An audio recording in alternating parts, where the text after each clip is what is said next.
I'm Ramsey, the loud one. I'm Jesse, the short one. Put us both into one, we are. Lots of noise, always too fast, lots of laughs. Here's our podcast, the loud and short of it. Hi, and welcome to Loud and Short of It. I'm Ramsey, the loud one. And I'm Jesse, the short one. And this week we have a monthly movie review. Talk about Spider-Man! Woo! No Way Home! It felt Ramsey good. is still on that Green Goblin I shit. fucking love Green Goblin, and we got to see him one more time. Hopefully he's in a billion more movies. He's not gonna be. He's going to be, similarly to how Ramsey wants a Glock added to every movie that doesn't involve shooting, he also wants Green Goblin added to every romantic comedy. No movie would be made worse with the presence of Willem Dafoe's Green Goblin. Not a single fucking one, dude. I'm telling you. All right, you want to jump in these numbers? You want me to take care of them? You let's want get to? these numbers. I'll do it, and then you do the fun facts. All right. 93 from critics. That is very good for Not Marvel, enough. especially recently. A Yeah. 98 from the audience. That tracks. Boom, boom, boom, boom. What are you gonna give it? 95. Not even as high as the audience. I wanted to give it a 100, but I went to go see this movie twice. I went to go see it like midnight with y'all. Nerd. And then I went again to see it with one of my friends, and she had a really good point. She was just like, there's just a part in the middle that's kind of boring. And I looked at her, and I was like, she's 100% right. I know what part that is. There's like 10 minutes where I'm like, I fucking don't care. I just get it moving. I'm getting bored here. I'm gonna give it a 94, and I'm doing that because I saw that you gave it a 95, and I could tell you liked it a little more than I did. Yeah, I mean, if we're being honest, if we're being real about scores, it's probably 100. I'm just scoring off of 100 is not my max when I score things. I don't think in these hatcheted fucking prison terms that you guys do. Okay, my mind is open. Yeah, all right, yeah. I've taken the red pill. I'm out of the Matrix. How many episodes do you this think is we can Spider-Man. get through? This is How Spider-Man. many episodes you can get through with me just making a Matrix reference every time?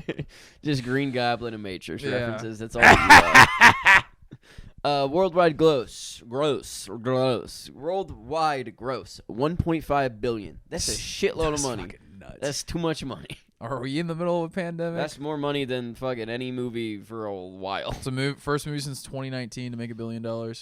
Boom, and it did that in half over. Yeah. Opening weekend, $260 million. That's Beat- more money than most movies made in the last 2 years. That beat Avengers of Infinity War. No way. Yeah. That's Wow. fucking Man, crazy. people want Marvel back bad. Yeah.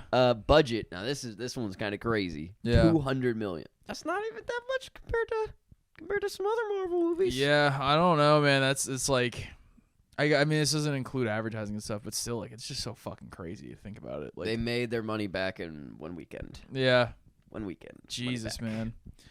But yeah, that's my fucking Disney's making movies, making to fucking mention, money. If you really look at it, that 1.5 million in gross, that's fucking nothing compared to the Spider-Man toys.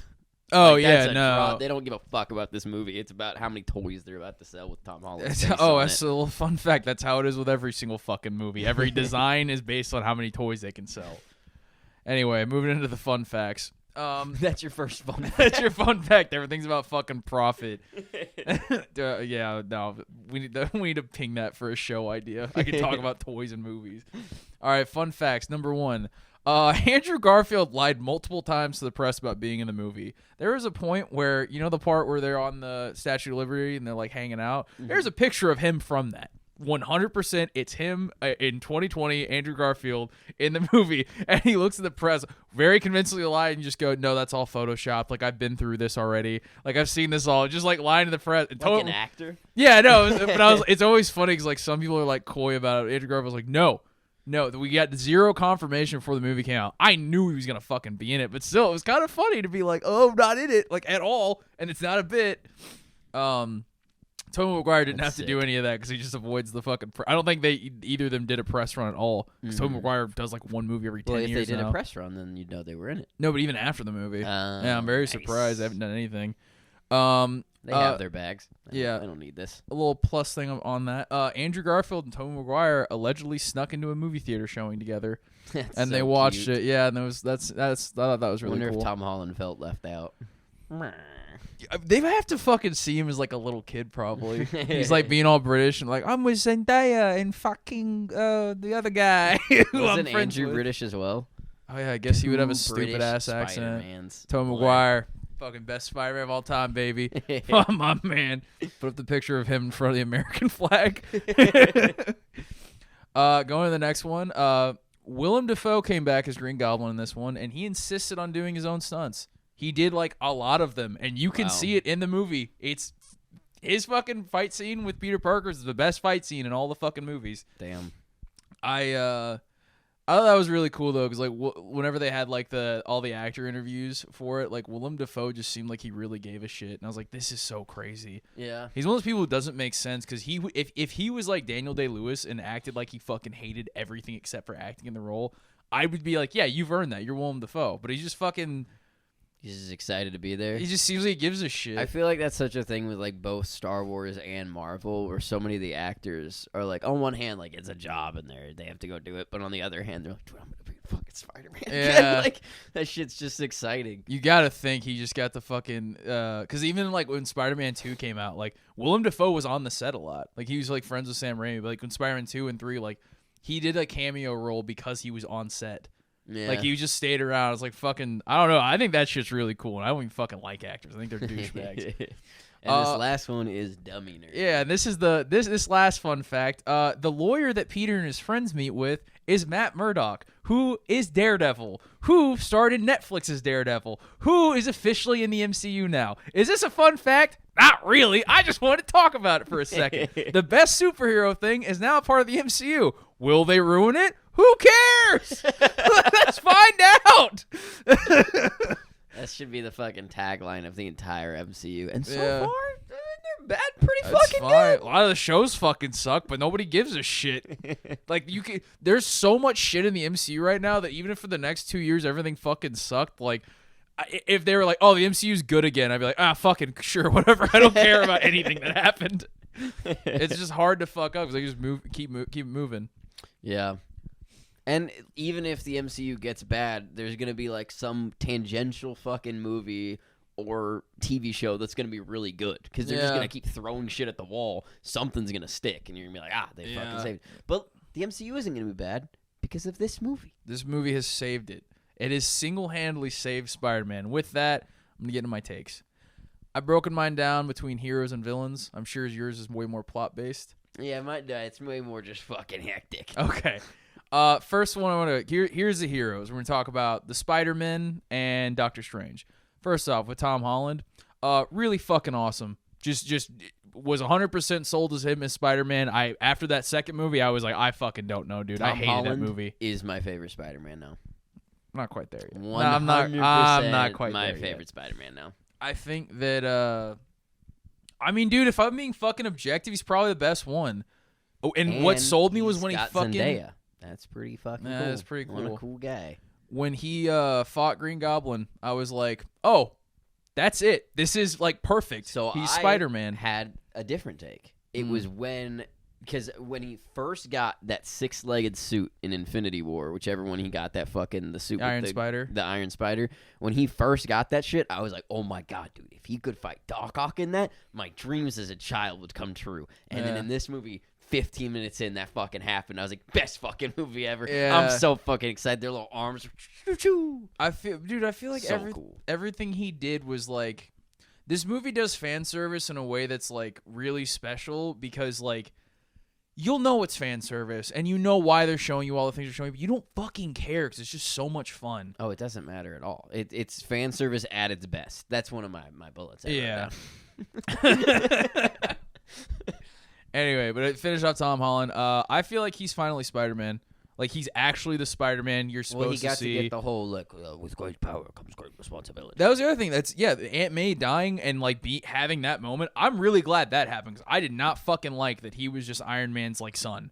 I thought that was fucking stupid. It set him up in a weird way. This movie sets him up way back in the fucking Far From Home. They try to set him up as the second Iron Man, or not in Far From Home, but fuck whatever dog shit. Yeah, you got it. Oh, was that it? Yeah, oh yeah, but they try to set him up as the fucking new Iron Man. He's the new leader. Movie sucked. It's ass because it's not fucking convincing. But in this one, he gets Aunt May passes away, and she's like, she's like, you're not going to be selfish. You're going to be fucking Spider-Man. You're going to do the things I taught you. You're going to uphold my values. I was like, that's perfect. And then when you get to the end fight where Tobey Maguire and Andrew Garfield show up, they're all fighting together and they're fucking up because they don't know how to fight as a team. And then fucking Tom Holland takes over the reins and he's like, no, here's what we're going to do. This is how we fight together. This is how we win together. And it's completely convincing. It's the most fucking convincing thing that has happened in the MCU since fucking Cap picked up the hammer. I was like, yeah, this all makes sense. Yeah. It just worked perfectly. And he could be a new leader now.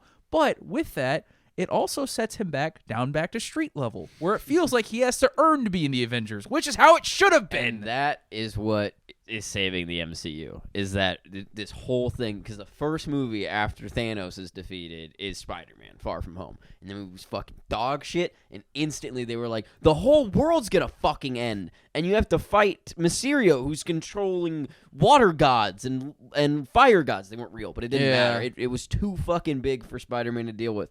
And then this movie, they're like, yeah, he's just fighting all the Spider-Man villains. And they just like, Green Goblin was like, I want to control the universe. But he never explains how he's planning to do that. He's just kind of being fucking batshit. So it's really just like, they're fucking up New York City. And he has to stop them, which is what Spider-Man does. Yeah, he does. It is a perfect Spider-Man movie. Also, it's Spider-Man in New York. Stop taking him out of fucking New York. That second movie with him not being in New York was the stupidest fucking choice they ever could have made. But anyway, you just don't got nothing to swing from. Yeah, exactly. Yeah. What, he's swinging in fucking Venice? Yeah. Well, there's nothing big there. The fucking buildings are as tall as this shit. That's not compelling. That's not Spider-Man. Boring. Yawn. But anyway, to wrap up the Spider-Man, the heroes, Tobey Maguire and Andrew Garfield, I'm just putting them together. Tobey Maguire, he's perfect. He's back. He's exactly how I wanted him to be. Andrew Garfield used to be my favorite Spider-Man. That's a fucking he weird had take. Emma Watson, and she's hot. That's not who that is. He had Emma Stone. Emma Stone. Yeah. Both the Emmas hot. Yeah, both of them hot. Yeah, Tobey Maguire's back, and he's just perfect. He's exactly who you want him to be. Is he? Did you bring up Tobey Maguire? Yeah, Tobey Maguire used to be my favorite Spider-Man. He did that upside down kiss. And Kirsten Dunst wasn't hot enough for you? No, he used to be my favorite Spider-Man, okay. And then he did the upside down kiss, and that was cool. Yeah. That was pretty cool when he Frenched that woman upside down. Yeah, As I was a kid, I was like, yeah, that's going to happen to me one day. Yeah. I don't have so Spider-Man my powers. point being, Sony, Marvel, you guys are doing a good job. I like the first Spider-Man. I really like the second Spider-Man. The third Spider-Man. I like all the Spider-Mans. I like how you're trying to make this less nerdy. I'd be like, yeah, I like him because he fucks hot women and kisses them upside down. I do. I wish I could kiss fucking Kirsten Dunst upside down. Even now? And then Emma Stone, and then Zendaya. Yeah, we could get them all together. You could convince them. I bet you could fucking hang from these rafters upside down. Figure something out. We're losing the plot here. Anyway, Tobey Maguire's back. He's perfect. His interaction with Otto, the Dr. Octopus, very perfect. Well, I was really worried about that. I thought they were going to fuck up his whole character, and they didn't at all. My only beef with Doc Ock in this movie is that he didn't do enough fighting. If at the end, when all the Spideys were working together to defeat to defeat Green Goblin, if Doc Ock got involved and started beating up Green Goblin as well, I would have been like, this is sick. Yeah, I get why they can't do it. Like, it would have been too much going on, and then you would have gotten the Spidey trio. But Doc Ock is so fucking cool. He is really cool. But also, with that, though, I stand by that Doc Ock, that Green Goblin, and that Spider-Man are the best fucking Spider-Man we're ever going to see on screen, and it's because Sam Raimi made a bunch of weird fucking decisions in those movies. Yeah. His webs being organic, fucking him being this, like, really weird guy, and, like, Doc Ock having this, like, he's not some weird evil scientist. He's just a dude who is just, like, trying to do better by the world and gets corrupted. Green Goblin, same guy. He's just dealing with, like, fucking... Like, he got that serum in him. Now he has a fucking, like, split personality disorder. And the other guy is a fucking terrorist. Yep. But, yeah. And then Andrew Garfield's cool. He's back. I never gave a fuck about Andrew Garfield's Spider-Man. I thought the movies were stupid. But Emma Stone was in it.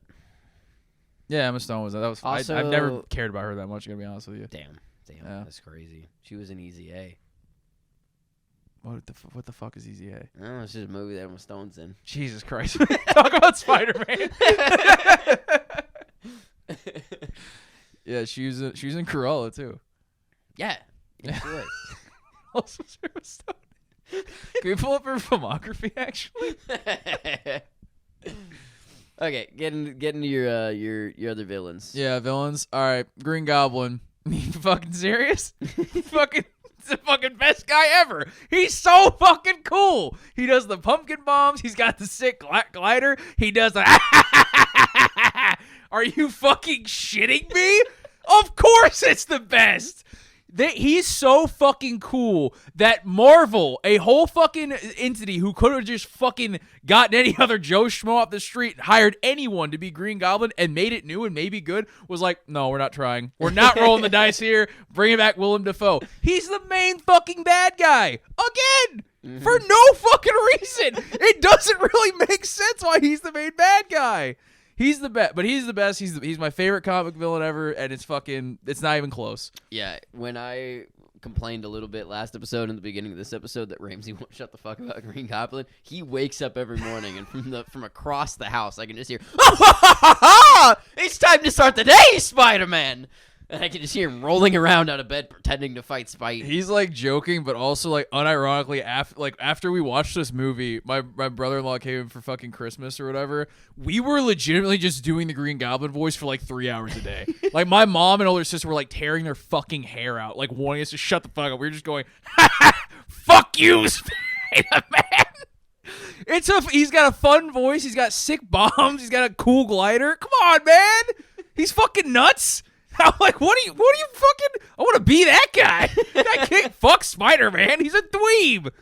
This guy fucking knows science, has cool armor, great glider, pumpkin bombs, No science. awesome fucking voice and laugh. He's the fucking best guy there is. Yeah, fucking, give him another movie. Put in fucking all the movies. Fuck Spider-Man. I'm going to shit on the Green Goblin trilogy. It's like the Joker movie, but Green Goblin. Yeah, exactly. The dark William Dafoe. Yeah, man. But yeah, fuck it. I just can't. I can just talk about it for fucking hours. I think Green Goblin's cool as shit. I don't want to stop talking about it. Imagine if Green Goblin was in Matrix, dude. Holy shit. And he hit a Glock. Well, why not, dude? Oh, yeah, I'm going to scroll past.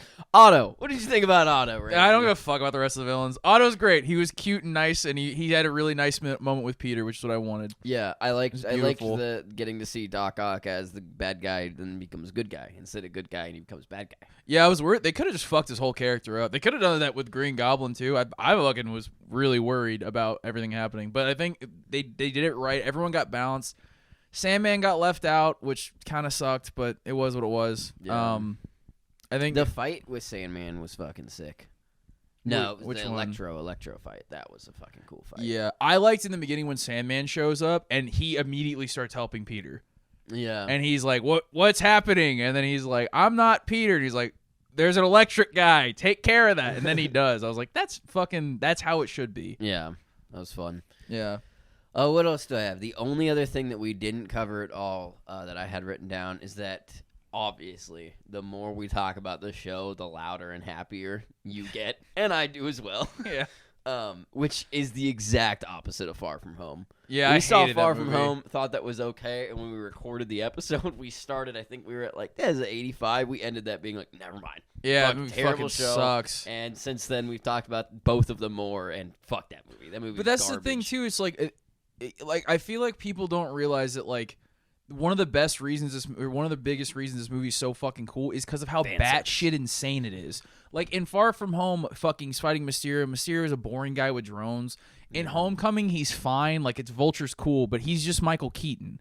And I love Michael Keaton, but he's not enough to make like the whole thing compelling. And like this is the first movie where I was like, Tom Holland can stand on his own, but he can only fucking do it if they keep being this crazy. And I'm not just saying it doesn't have to be bring back fucking Willem Dafoe and like have that craziness from the Sam Raimi movies. But Ramsey would like that. But I like that. I like 2 and 3. Come on. But what I'm saying is like, pull out a fucking another villain and don't give him drones. Don't make him contemporary. Make him fucking nuts. Yeah. Bring Kraven in. Have him be a fucking Russian dude wearing furs trying to kill Spider-Man. Because thinking about it right now, I only saw it once. I don't really remember what Green Goblin was trying to do. No, he fucking shows up and then he's like has this crazy moment with fucking where Norman's like, I'm normal right now, and he's talking to his mask, and his mask is like, stop being a pussy, we're gonna take over the fucking world. And I was like, dude, what? You have grenades. Like, they beat Thanos. You can't fucking take over the world. He doesn't think. He doesn't care. No. He didn't fucking take down the fucking Statue of Liberty for like no apparent reason. Dude, his plan was fuck up whatever was in front of him. He didn't plan on killing Aunt May. He saw an opportunity. He was like, that'll fuck this guy's day up. Whatever. This might be cool. And he just does it. Yeah. It's so perfect because he's just so fucking nuts. Nothing he says makes any sense. It's more fun that way. It felt like a fucking comic book. Yeah. It just felt fucking insane. Also, it kind of felt like what they did was they took 100 different things that fans said they wanted, put them in a big hat, and they were like, we'll give them one or two. And then somebody just knocked the fucking hat over and went, put it all in. Yeah, like, fuck it, we don't care. We're going to figure out every fucking reference, even if it comes too much. At one point, there's like a fucking meme from like where he's like, I'm something of a scientist myself. And everyone in the theater cheered. And usually as someone who hates shit like that, I was like, no, I liked it. I was the one being dorky and happy. I got fucking Daredevil showed up. I was like, oh yeah, this is amazing. And I was like, fucking hell, dude. The movie ended and Ramsey just wouldn't stop clapping and I just fucking stop it. Okay, on that note, let's end this. Yeah, dude, we've gushed about Spider-Man A1 movie, enough. If you haven't watched it, what the fuck you doing? I'm fucking changing my shit to 100. What are you I'm doing it right fucking like now. typing it in, I like don't you care. can see it. I want this shit like in perpetuity. I want it to be known that I fucking would I give Zack Snyder's Justice League? I like this more than the fucking Justice League movie, probably. Zach, he doesn't. I fucking might mean I'm feeling hot right He's now. just mad Green Goblin wasn't it? Thank you for listening. He's not gonna stop. Pumpkin bomb.